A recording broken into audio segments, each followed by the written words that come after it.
We now have the wonderful opportunity to talk to one of the living legends of the National Association, Doris Wong. If you were to go through a dictionary and come across the word peripatetic, it would list Doris as the one and only definition. Good morning, Doris. Can you tell us a little bit about where you were born and raised, and maybe some background on your family and upbringing? I'd be happy to, Jerry. I was born in Portland, Maine. I often wondered how that happened. I think Daddy thought it was San Francisco. Well, nevertheless, I was born in Portland, Maine, one of 8 children, and lived there until I graduated from high school. And what happened was that I had to work in a laundry that the family had for a year to earn my tuition to school, to stenotype school. And once that year had passed, we all moved to Massachusetts. Actually, it was to Lynn, Massachusetts. The school was in Boston, Massachusetts. The Stenotype Institute of Boston no longer exists. And in those days, what they taught was English and the machine. That was about it. It was a small class, and there were some veterans in there. And I think of the whole class. Well, let me go back a little bit. When we first started that day, they asked who was going to be a court reporter, and I looked around and said, "What is a court reporter?" Because I had gone in there for secretarial. That is what I thought I was doing. And I looked around, and everybody raised their hands, fine. Well, I was very fortunate. I think I took to it naturally. So what I did was I reached the speed of about 200 words a minute in about 9 months. And I was the only one who became a court reporter out of that group. That is one of the ironies of life, right? After that, I worked as a secretary for a year, and then said, well, listen, I need to do what I really want to do, and that's court reporting. What I learned about in school and what I'd heard about it from friends. And I started working in the office of the Burt family, Philip Burt, Larry Burt. Larry is past president of NCRA. And from there, I worked there for many years, and then started my own firm in 1967. When was your first involvement in working with associations, be it state or national? That was pretty early on in my career. At that time, there weren't many associations. Boston just started theirs. They had started it maybe at the time I started reporting in the early 50s. And I became involved in the Massachusetts Shorthand Reporters Association and served as treasurer. There were only, 50, 60 members, so it was pretty easy. And that was the start of it. I started with the Massachusetts Association and stayed involved, basically, until I went to my first national convention in 1964.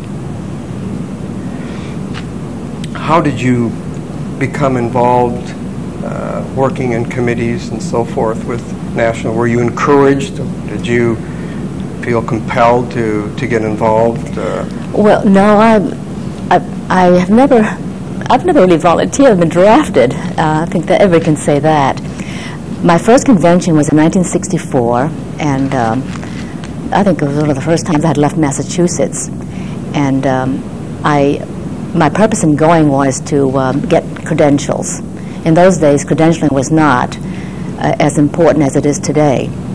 So I went to the national. It was in Miami, Florida. I'll never forget it. And in those days, you could take they called the Certificate of Proficiency, the CP, the CM, the Certificate of Merit, and the Speed Contest, all in the same time frame. Within 2 days. So I sat for the CP and the CM, And in those days, they corrected them right there, and I passed both. And the next day, I went to watch the speed contest. And Bill Cohen was giving the test in those days, and Nat Weiss, all the wonderful luminaries of NCRA. And Bill, having corrected my test, knew that I had passed both. He said, "Why don't you take the contest, Doris?" I said, "I don't have my machine." So Thyra Ellis was in the audience. She said, "Doris, you can use mine." I said, "Okay." So I set $5 was the entrance fee for a box lunch, and I sat down, and I was fortunate enough to have qualified in all three legs of the speed contest. I think really that is what brought me the attention to me, and from that moment on, I was asked to serve on committees, and I enjoyed it and continued until I served as president in 1980-81. Before that, you had an opportunity to be involved in a unique process within the association, most notably in 1979 in Cincinnati. Can you tell us a little bit about that interesting part of the National Association's history? Yeah, I think that was one of the first contested elections in the history of the association. And history was that I had served on the board for 3 years, and it's up or off. And the nomination that year went to Gene Sattler, so that was fine. That was fine. And I then got appointed to the board of the academy. They called it FAPR in those days. And a year went by. The following year, I got a call from Dick Pepe, who was chairman of the nominating committee, who said, "Doris, you know, if you were nominated as president-elect, would you serve?" And I said, "Yes, I love National, and if I get the nomination, I certainly will serve." He said, "You know, there might be a challenge if you are nominated, because at that point, Gene would have gone up, being vice president."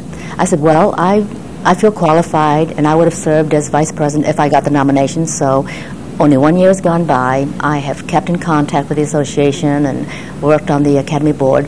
So, if the nominating committee feels that I am qualified, I would be happy to have my name submitted." And it was. And it was challenged. And in those days, you got no notice. You did not know till the convention opened that there was a challenge. So you can imagine the trepidation that I felt, having received the nomination 3 or 4 months before, and thinking there might be a challenge, but not knowing. So came the day of the opening of the convention. Gene Sattler, his name was put in nomination, challenging my nomination.